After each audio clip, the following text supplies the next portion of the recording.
اعوذ باللہ من الشیطان الرجیم بسم اللہ الرحمن الرحیم اللہم صلی علی سیدنا و مولانا محمد وعلی آلہ وصحبہ وبارک وسلم وسلم.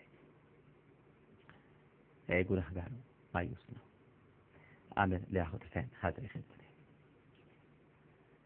ناظرین کرام،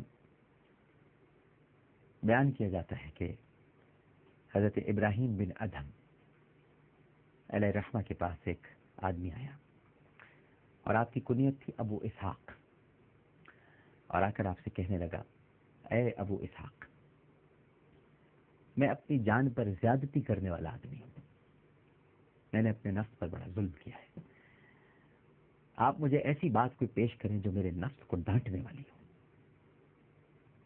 اور ایسا ڈانٹے کہ میرے نفس کو برائیوں سے کھینچے. حضرت ابراہیم بن ادھم علیہ الرحمہ نے ارشاد فرمایا کہ اگر آپ 5 عادتوں کو قبول کر لیں اور ان پر عمل کریں تو پھر کوئی گناہ آپ کو نقصان نہیں دے گا اور کوئی لذت آپ کو ہلاک نہیں کر سکے گی. جوان بڑا خوش ہوا، اس نے کہا ابو اسحاق، یہ تو بڑی اچھی بات ہے، بہت ہی آسان نسخہ آپ نے بتایا، تو ذرا جلدی سے بتائیے وہ 5 باتیں کیا ہیں. حضرت ابراہیم بن ادھم گویا ہوئے، ارشاد فرمایا، پہلی بات تو یہ ہے میرے بھائی کہ جب آپ اللہ کی نافرمانی کا ارادہ کر لیں تو پھر ایک کام کریں. اس نے کہا کیا کام کروں؟ اللہ کا رزق مت کھائیں. جوان نے کہا کہ پھر کہاں سے کھاؤں؟ یہ تو آپ نے بڑی عجیب سی بات پہلی بتا دی کہ اللہ کی نافرمانی کا جب میں ارادہ کر لوں تو پھر اللہ کا رزق نہ کھاؤں، تو پھر میں کہاں سے کھاؤں؟ حالانکہ زمین میں تو سارا رزق ہی اللہ سبحانہ و تعالیٰ کا ہے. حضرت ابراہیم بن ادھم علیہ السلام نے جواب دیا، یہ بتائیے کیا آپ کو اچھا لگتا ہے کہ آپ اس کا رزق کھائیں اور پھر اسی کی نافرمانی کریں؟ جوان نے کہا صحیح فرمایا آپ نے، بالکل اچھا نہیں لگتا، بالکل صحیح فرمایا آپ نے، میں اسی کا رزق کھاؤں اور اسی کی نافرمانی کروں، بہت اچھی بات ہے، میں نے مان لی، بالکل درست کہا. اب دوسری بات ارشاد فرمائی. حضرت ابراہیم بن ادھم گویا ہوئے، کہنے لگے کہ جب آپ اللہ کی نافرمانی کا ارادہ کر لیں، پہلی بات تو آپ نے سمجھ لی ناظرین کہ آپ اللہ کا رزق نہ کھائیں، یہ تو پہلی بات ہے. پھر فرمایا کہ جب آپ اللہ کی نافرمانی کا ارادہ کر لیں تو اللہ کے کسی شہر میں نہ ٹھہریں. تو جواب نے کہا پھر یہ آپ نے پہلی بات تو میری سمجھ میں آ گئی، لیکن یہ تو پہلے سے بھی زیادہ سخت ہے، مشرق ہو یا مغرب ہو، شمال ہو یا جنوب ہو، ارے یہ پوری کائنات ہی کیوں نہ ہو، یہ تو سب کچھ اللہ ہی کا ہے، اللہ ہی کا ٹھکانہ ہے، اللہ ہی کے شہر ہیں، اللہ ہی کی کائنات ہے، اللہ ہی کی دنیا ہے، تو پھر میں کہاں ٹھہروں؟ حضرت ابراہیم بن ادھم علیہ الرحمہ نے ارشاد فرمایا، آپ اللہ کا رزق کھائیں، ٹھیک ہے، اللہ کی زمین میں ٹھہریں، ٹھیک ہے، اور پھر اس کے بعد بھی اللہ کی نافرمانی کریں. کیسی عجیب سی بات ہے. نوجوان کہنے لگا، صاحب آپ نے تو دوسری بات بھی بڑی زبردست کہہ دی، تو بڑی کمال کی بات کہہ دی کہ صحیح بات ہے، میں اسی کا رزق کھاتا ہوں، اسی کے شہر میں ٹھہرتا ہوں اور اسی کی نافرمانی کرتا ہوں. نہیں نہیں، یہ میں نہیں کروں گا. اب مہربانی فرما کے تیسری بات بھی بتا دیں. حضرت ابراہیم بن ادھم علیہ الرحمہ نے ارشاد فرمایا کہ اب تیسری بات یہ ہے کہ جب آپ اللہ کی نافرمانی کا ارادہ کریں اور اللہ کی زمین میں رہ کر اس کا رزق کھا رہے ہوں تو پھر ایسی جگہ تلاش کریں میرے بھائی جہاں آپ کو اللہ دیکھ نہ رہا ہو.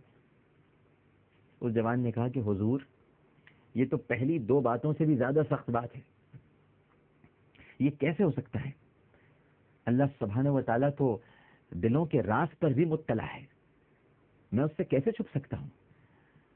میں کہاں جاؤں؟ کیسے آپ نے یہ کیسی عجیب سی بات کر دی کہ اللہ نہ دیکھ رہا ہو؟ وہ تو ہر وقت دیکھ رہا ہے، وہ تو حاضر و ناظر ہے، وہ تو موجود ہے، ہمیشہ سے تھا، ہمیشہ رہے گا. یہ کیسی بات آپ نے کر دی؟ حضرت ابراہیم بن ادھم نے کہا کہ دیکھیے، آپ اللہ کا رزق بھی کھائیں، اللہ کے شہر میں بھی رہیں، اس کی نافرمانی بھی کریں، اور وہ بھی اس طرح کہ وہ کھلم کھلا آپ نافرمانی کریں اور وہ آپ کو دیکھ بھی رہا ہو. یہ شرم کی بات نہیں ہے. انہوں نے کہا کہ یہ بات بھی آپ کی درست ہے. اب برائے مہربانی چوتھی بات بھی بتا دیجیے. حضرت ابراہیم بن ادھم علیہ الرحمہ نے فرمایا بھائی چوتھی بات یہ ہے کہ جب ملک الموت آپ کی روح قبض کرنے کے لیے آئے، یعنی حضرت اسرائیل علیہ السلام جب آپ کی روح قبض کرنے کے لیے آئے تو آپ ان سے کہیے گا کہ مجھے کچھ مہلت دے دیجیے تاکہ میں پکی توبہ کر لوں اور اللہ کے لیے کوئی نیک عمل کر لوں. جوان نے کہا کہ حضور یہ کیسے ممکن ہے؟ ملک الموت تو میری یہ بات نہیں مانیں گے. وہ تو آئے ہیں اپنے متعین وقت پر میری روح قبض کرنے کے لیے، وہ کیوں ماننے لگے میری بات؟ ابراہیم بن ادھم علیہ الرحمہ نے ارشاد فرمایا جب آپ اپنے آپ پر سے موت ہٹانے پر قادر نہیں ہیں جناب علی، ہے جی، جب آپ اپنے ہاتھ پر سے موت ہٹانے پر قادر نہیں اور آپ جانتے ہیں کہ جب موت آئے گی تو اس میں ذرا برابر دیر نہیں ہوگی، تو پھر چھٹکارا حاصل کرنے کی صورت میں آپ ایسی امید کیسے رکھتے ہیں کہ اللہ کی نافرمانی کریں گے؟ یعنی اللہ کی نافرمانی بھی کریں اور موت سے آپ چھٹکارا بھی حاصل نہیں کر سکتے. وہ جوان اب رونے لگا، اس کی آنکھوں سے آنسو جاری ہوتے. اس نے کہا حضور بس اب 5 بھی بتا دیں، بس اب آپ نے دل پگھلا دیا ہے، موم کر دیا ہے. میں اپنے نفس پر جتنا ظلم کر سکتا تھا میں کر چکا، اب میں پلٹنا چاہتا ہوں، واپس آنا چاہتا ہوں، بس 5 بات بھی بتا دیجیے. حضرت ابراہیم بن ادھم علیہ الرحمہ نے ارشاد فرمایا قیامت کے دن جب فرشتے آپ کو جہنم میں لے جانے کے لیے پکڑیں تو آپ ان کے ساتھ نہیں جائیے گا. آپ نے کہا بھائی میں نہیں جاؤں گا، آپ کہہ دیجیے گا مجھے آپ کے ساتھ نہیں جانا. جوان نے کہا کہ حضرت یہ کیسے ممکن ہے؟ فرشتے تو مجھے نہیں چھوڑیں گے، وہ میری بات نہیں مانیں گے، وہ تو مجھے جہنم میں ہی لے کر جائیں گے. حضرت ابراہیم بن ادھم علیہ الرحمہ نے ارشاد فرمایا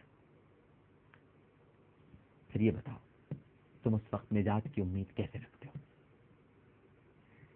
جوان نے کہا اے ابراہیم، اے ابو اسحاق، مجھے کافی ہے، بس میں اللہ سے توبہ اور استغفار کرتا ہوں اور بس آج کے بعد میں اپنی جان پر کوئی ظلم نہیں کروں گا. اور پھر وہ دن تھا کہ وہ شخص، وہ نوجوان حضرت ابراہیم بن ادھم علیہ الرحمہ کی اس نے صحبت اختیار کی، یہاں تک کہ موت نے ان دونوں کو جدا کیا. ایک چھوٹا سا وقفہ لیتے ہیں، وقفے کے بعد دوبارہ حاضر ہوں گے. ہمیں یقین ہے کہ آپ سب لوگ ہمارے ساتھ ہیں.